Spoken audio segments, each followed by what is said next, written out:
MBC 강원 영동 시사 프로그램 라디오 동서남북입니다. 춘천과 속초를 잇는 동서고속화철도 사업의 속도가 붙을 전망입니다. 3천억 원 증액은 사실상 확정됐고요. 도내 현장 조사를 마쳐 공사에 더 속도를 내겠다는 게 강원도의 입장인데요. 춘천 지하화, 미시령 등 난도 높은 구간은 설계와 시공 일괄 입찰인 턴키 발주하겠다는 겁니다. 그동안 말도 많고 지지부진한 동서고속화 철도에 대해 오늘 세상보기에서 이야기를 좀 나눠보겠습니다.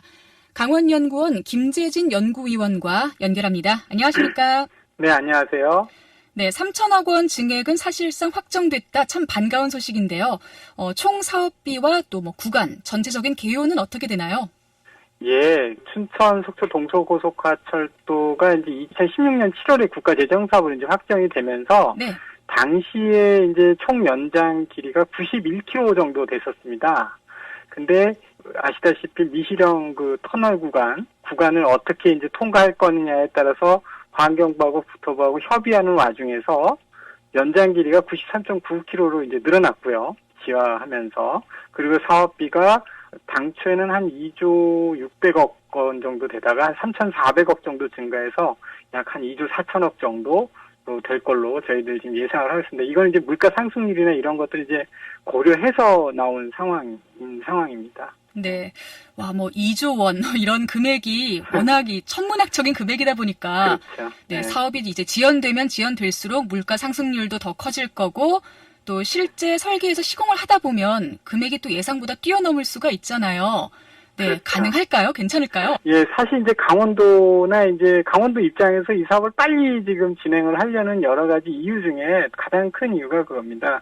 이게 여러 가지 지금 환경적인 문제, 역사 위치 문제, 그 다음에 지하 문제, 이런 것들이 각 지역마다 지금 막 벌어져 있는데, 네. 이런 것들이 이제 자꾸 지체가 되다 보면 사업이 자꾸 뒤로 늦춰지게 되겠죠. 그렇게 되면, 물가 상승률이라든가 이런 것들이 계속 올라가는 상황에서 사업비가 계속 증가될 수 있는 상황이 되고요.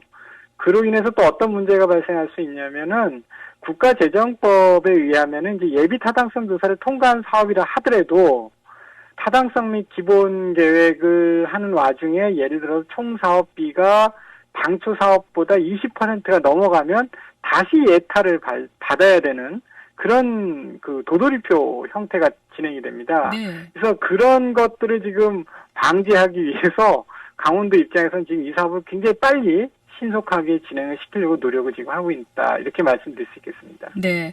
기획재정부가 총사업비 결정을 위한 설계 적정성 검토 용역을 지난달에 KDI에 네. 발주를 했고요. 또 연내로 총사업비를 확정한다는 계획인데요. 이제 역사를 어디에 설치하느냐 이 문제가 남아 있잖아요. 네. 역사가 어디에 가느냐에 따라서 또 사업비가 달라질 것도 같은데 이건 어떤가요? 예, 사실 이제 이 부분에 대해서 굉장히 이제 걱정들을 많이 하시는 게 사실이고 저도 이제 걱정을 하고 있는데 철도 같은 경우는 도로하고 달라가지고요. 예를 들어서 도로 같은 경우는 이제 가다가 지작물이 있으면 그걸 이렇게 옆으로 살짝 비켜가면 되지만 네. 철도 같은 경우는 역사 위치, 그러니까 250km 이상 속도를 내기 때문에 될 수 있으면 직선으로 그리고 곡선을 가더라도 상당히 완만하게 돌아가야 됩니다. 그래서 역사 위치가 어떻게 결정되느냐에 따라서 전체 노선의 어떤 선형이 많이 바뀌게 됩니다. 그렇게 되면 이제 또 사업비가 또 많이 늘어날 수 있는 부분이 많기 때문에 향후에도 아마 이 총 사업비에 대한 문제는 이 사업의 시공이 들어가기 전까지는 계속 아마 화두가 될 걸로 예상이 되어집니다. 네. 그 사업 추진 방식에 대해서도 좀 궁금한데요. 흔히 이제 설계와 시공을 일괄 입찰할 수 있는 턴키 방식으로 진행하겠다라고 하잖아요. 네네. 네, 지금 좀 빨리 사업을 추진하기 위해서 그런 방식을 한다는 건가요? 네, 그렇습니다. 사실 이 지금 턴키형 설계와 시공을 일괄 처리하는 이런 사업 방식이 국내에는 사실 도입이 된 적이 없다가 네.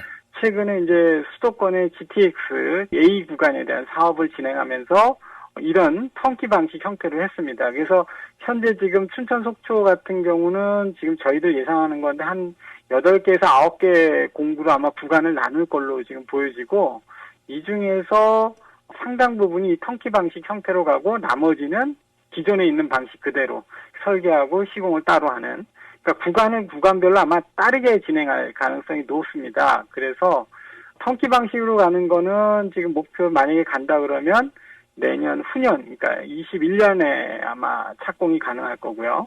턴키 방식으로 가지 않는 구간은 하게 되면 한 2022년부터 사업이 시작되지 않겠나 이렇게 보아집니다. 네, 시점에 조금 차이가 생기네요. 예. 그리고 또 궁금한 게 참 요즘 환경부와 강원도가 한 기사에서 많이 그렇죠. 보이고 있습니다. 환경부가 철도 노선을 가지고 또 제동을 걸었잖아요. 어떻게 좀 정리가 됐나요?